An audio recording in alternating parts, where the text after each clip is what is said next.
Welcome everyone, StealthyShiroean here, and today I'm bringing you my review of the Humble Choice Bundle for March 2026. Another month and another batch of games to be assessed as to whether or not they're worth playing.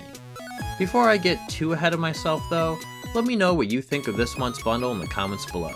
Be sure to check the timestamps for specific games, and stay tuned for my final thoughts in the end. Okay, let's get to the review.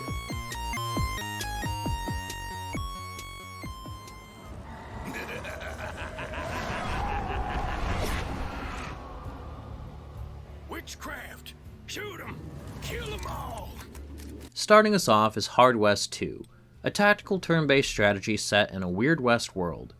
You control Jin Carter and his posse as they make their way through some alternate Dark Western and try to get revenge against a devil named Mammon who stole their souls. The setting alone felt unique, and while there have been more games done with this horror Western theme, I don't think it's been so much that the concept doesn't feel fresh to me. The gameplay also shines as well. For the most part, it's a standard affair of taking cover and spending action points appropriately. Each character has 3 action points per round, and they can use them to move and attack. Funny enough, there is no Overwatch ability or anything like it, which is refreshing.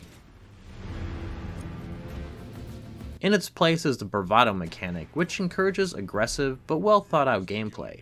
If a character scores a kill, then they gain bravado, which refreshes their action points, and this continues as long as they continually get kills. This allows your posse members to string together long combos if you're choosing your shots carefully. I felt this was super satisfying, and it made me switch through different characters to take actions so that I could keep another's bravado streak going. I like this one a lot. I had the first one on my wish list, but I'd say that it didn't seem to be necessary to play the first one. I didn't feel lost at all picking up Hard West 2, so I imagine you could safely play this if you haven't got around to Hard West 1 either. My aim is true. In the survival game slot for this month is Smalland Survive the Wilds. I was actually happy to get this one. I remember following this game before Grounded was even a thing. It went through some developmental hell, and I assumed that was the last I'd ever hear of it. Then it actually released, which blew my mind. I think for anyone who knows of, and definitely for those who've played Grounded, there's going to be undeniable comparisons between the two. However, they are quite different. First, it has to be said, but Grounded is much better optimized. Even after some playing around with the graphics, I still had some occasional hitching with Smalland, although I probably could have got it smoother if I finagled with it a bit more. Additionally, Smalland can feel rough around the edges at times from its UI design to the combat, etc., and I think that just boils down to Grounded coming from a AAA studio and Smalland being indie. That said, the survival crafting genre usually comes with a level of jank that I just accept, and it's really not that bad here. The other major difference between Smalland and Grounded is the world. Grounded has a fun, lighthearted take on being shrunk down. There's plenty of human influence in the game world with littered trash throughout the yard, as well as other mundane bits and bobs.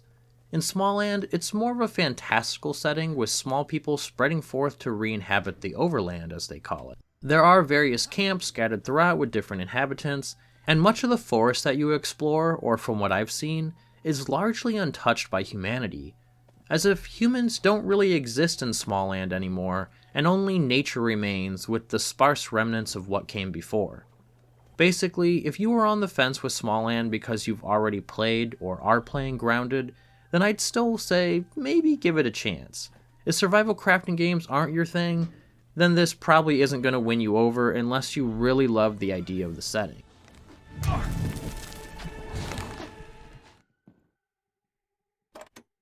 Next up is 0 Hour, a tactical first-person shooter with a focus on realism.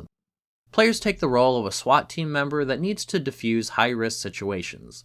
Since this is a police game, you need to follow rules of engagement, so don't shoot people trying to surrender. Whoops. Capture MS unit. Follow the rules of engagement. And obviously, don't shoot civilians. Normally, these games aren't really for me, as I don't really like these tactical breaching games with an emphasis on realism. I just want to run in and shoot things. That said, when I actually did manage to play the game, I did have fun trying to play badly. And I say when I managed to play, because first you need to complete the training. I didn't realize this at first, so I went into the training, ran out of bullets midway through the trial area, and then decided I learned enough and went to play a mission. But no, the game insists that you have to complete the tutorial first. So I played it again and got through it. When I finally played a match, I just did a solo story mode. It gave me an AI squad and I was off. I didn't think my AI mates were all that smart though. For the longest time, they just stood outside a closed door waiting on me to open it, even though I had made my way onto a ledge on the second floor. I wasn't sure if there were commands I could give, but I didn't notice any, and the game didn't instruct on that as far as I could tell. While I think this could be playable in solo, my guess is that it's better with a friend, or a group of friends that you could coordinate with. There is a PvP mode as well, but with less than 100 players playing daily, I imagine something like Rainbow Six Siege or Ready or Not are better options for this style of gameplay.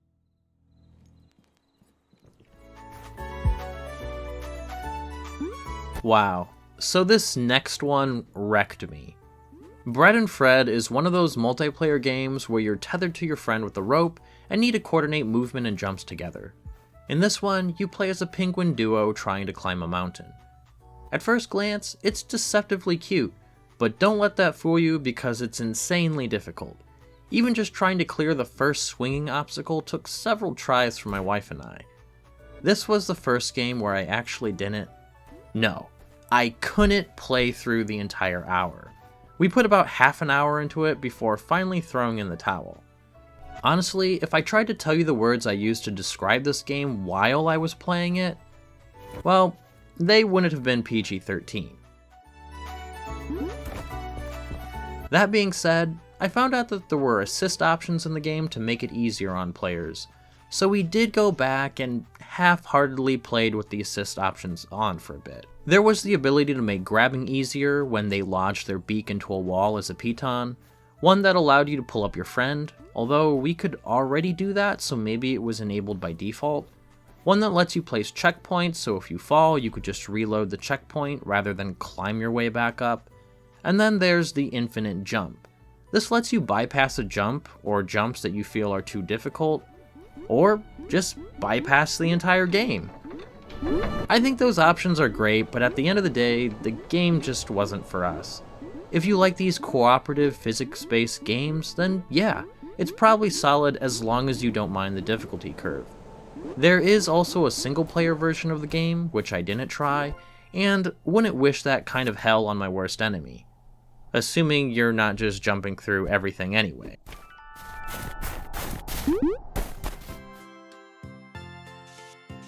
Obviously, it was only a matter of time before we got Etrian Odyssey 3 HD, since we got the last two in the last few months. And if there was a fourth one, then I'd expect it in May. Thankfully, that's not the case. I feel like I can practically copy and paste my thoughts from the previous two entries for this game. You start off by registering members into your guild, which is choosing classes that you want for your dungeoneering party. After that, don't forget to spend their starting skill points and equip them with a little bit better gear before heading off into the labyrinth. What I'll give Etrian Odyssey 3 is that the visuals do feel distinctively different from the previous two, which I couldn't really notice the difference. Essentially, there's more water since the city is a port town. The labyrinth itself felt very familiar, but there was this nice waterfall here breaking up the visuals a bit. Additionally, I'm fairly certain all the classes were different. At least, I didn't see any repeat portraits like was the case in the previous sequel. But if you watched my previous videos, then it's just more of the same. Turn-based battles, drawing maps, and slowly improving your party to take on tougher challenges. This time around, the game did a better job at onboarding.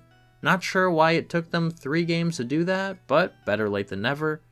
And after you complete your first mission, you get a boat where you could traverse the high seas and basically do the same thing. That said, I still like seeing that they actually tried something different, rather than just being another carbon copy of the first game, like the second one felt like. I think by now most of you know whether or not this is for you. For myself, yeah, it's gonna be sitting at the bottom of any games to play pile, but if I were to play any of the three, it would probably be this one.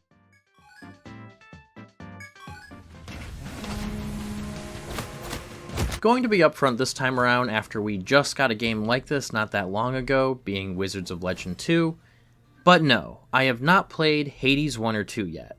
So with that out of the way, I'm gonna say that I liked Sworn. I'm sure many will call it a Hades clone, and perhaps it is, but at the end of the day, the game felt fun to me. Apparently, King Arthur has gone mad with power from the Holy Grail along with many, or all, of his Round Table Knights.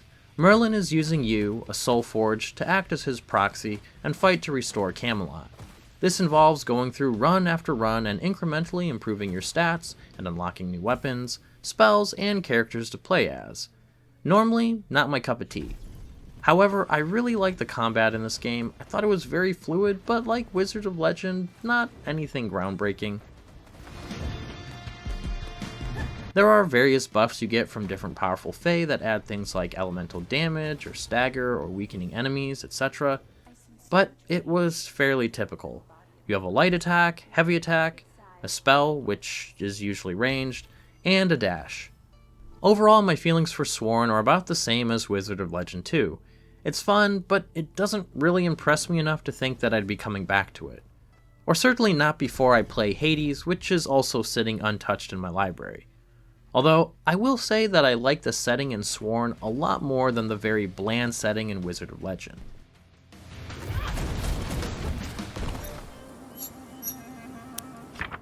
The penultimate title is Chants of Sennaar, a puzzle adventure game.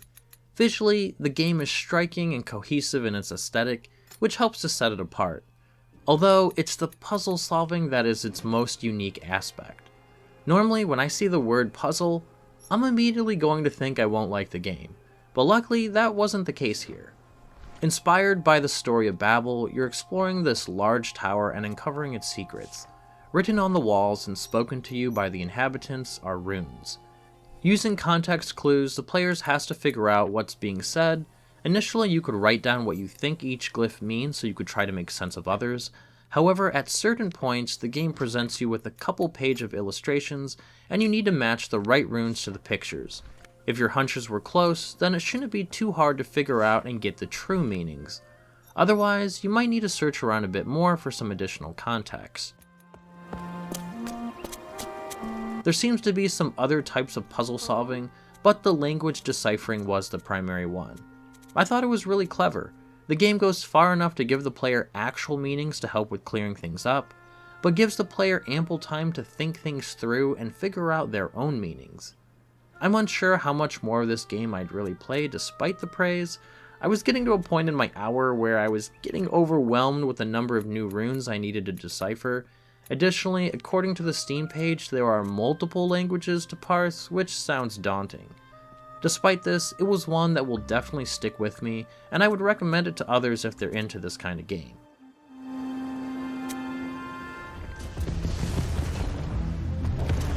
Tempest Rising takes the headliner spot this month, which is a real-time strategy inspired by the likes of Command & Conquer. You play as the Global Defense Forces, or Tempest Dynasty. Two factions form after the fallout of nuclear war. Growing up, I never played Command & Conquer and instead was an Age of Empires kid, so I never quite had any love for these pseudo-contemporary settings. From what I could tell though, Tempest Rising seems like a solid RTS. 1 hour isn't going to be nearly enough to know how balanced anything feels, and I only played about 1.5 missions of the GDF, so I didn't even touch the other faction. However, everything played well. The missions had Command & Conquer-like briefings, although not live action. We have routine Tempest harvesting all over the grid, but some of the lights are going out, starting from the East Coast. If you ask me, I reckon it looks deliberate. There seemed to be a decent unit variety, with several having different abilities to micromanage. In between missions, you could fine-tune your loadout with various passive perks. Essentially, the kind of things you might expect from a modern RTS. The story seemed alright as well. From what I could gather, two factions have formed after nuclear war happened between the US and the Soviet Union. Various parts of the world are irradiated, and in some of these spots something called the Tempest has shown up, which is some sort of charged red plant-like thing. People wonder what it is, but both the GDF and Dynasty essentially use it as resources for their own military agendas. Bottom line, not bad. I find it really hard for new RTSs to pique my interest, but this one definitely did so. Okay, let's wrap this up and see if this bundle is worth it or not. I based my rating solely on whether I thought the game was worth playing on about an hour or so of hands-on gameplay. Also, I'd be grateful if you could please give the video a like if you're enjoying it, and subscribe if you want to see more video game coverage in the form of reviews, first impressions, and of course, these humble choice videos every month. And if you're feeling extra generous, then you could tip me via YouTube Super Thanks or consider joining my YouTube membership. Every little bit goes a long way in helping improve the channel. Overall, man, I hate sounding like a broken record, but it's just another weak month. Now don't get me wrong, I liked all the games here to some extent, well, except for one of them. However, most didn't really stand out to me as anything that amazing. Once again, I think some of it boils down to genres I'm not super interested in, and some of it boils down to an hour just not being enough time to really get a good handle on some of these. But I guess there's next month, as I always say. And one last thing before I get into the recommendations, I'd like to shout out and thank Deckhead for creating that cool new opening track for the channel. If for any reason you'd like some music tracks composed for your own projects, whether for your own YouTube channel, game dev, or otherwise, then hit up Deckhead on Reddit, link to that in the description. So with that out of the way, let's see how the bundle stacks up. With the must-plays, yeah, we have another month with nothing landing in this spot. Without dwelling on that too long, I'll move right along to the strong recommendations, which are Hard West 2 and Tempest Rising. Hard West 2's setting mixed with fun, turn-based combat really checked a lot of boxes for me. I think I'll probably still play the first one before coming back to it though. Tempest Rising is a solid addition to the RTS genre that probably feels much like coming home to Command & Conquer fans. To all others, I think it's worth playing if you're looking for a new RTS to scratch that itch, even if it's just to play through the campaign. In the week recommendations sits, well, the rest of the bundle actually, which are Smalland Survive the Wilds, Chants of Sennaar, Sworn, Etrian Odyssey 3 HD, 0 Hour, and yes, even Bread and Fred. Smalland has an amazing concept for a survival game, and despite its flaws, I think that's enough for me to want to give it a go. Chants of Sennaar is a clever deciphering puzzle game with a pleasing aesthetic, although might be overwhelming to those who don't really play puzzle games. Sworn had fun combat in this action roguelite, but it felt like it was fairly standard, similar to Wizard of Legends 2 a couple months back. Etrian Odyssey 3 HD, yeah, it's another dungeon crawler game. I don't think it has any long-term appeal for me, but I can see the appeal for others, and hence it goes here as a week recommendation just like the last two. 0 Hour is one of those games that I think I'd only play with a friend since tactical shooters just aren't my thing. However, once again, I did have some fun when I was actually playing a match. And finally, Bread and Fred. Yes, this gets my recommendation, which is probably surprising. It took every ounce of my being to make sure I was at least a bit more objective with this one, solely because it does actually seem like a decent game, if you're into that sort of thing. Masochism. If you're into masochism. Jokes aside, the art is really quite nice, the music is pleasant, and the mechanics, while frustrating, are satisfying when you pull them off. I think if I had known and played with those assist options from the start, I may not have been so hard on it in my review. Do you agree with my thoughts? What games, if any, are you looking forward to playing? Let me know what your thoughts are, or if there are any different recommendations you'd make in the comments below. I hope this video helped you in some small way, and if it did, then please consider leaving a like, comment, subscribe, or whatever it is you feel like doing. Thanks for watching, and have a nice day.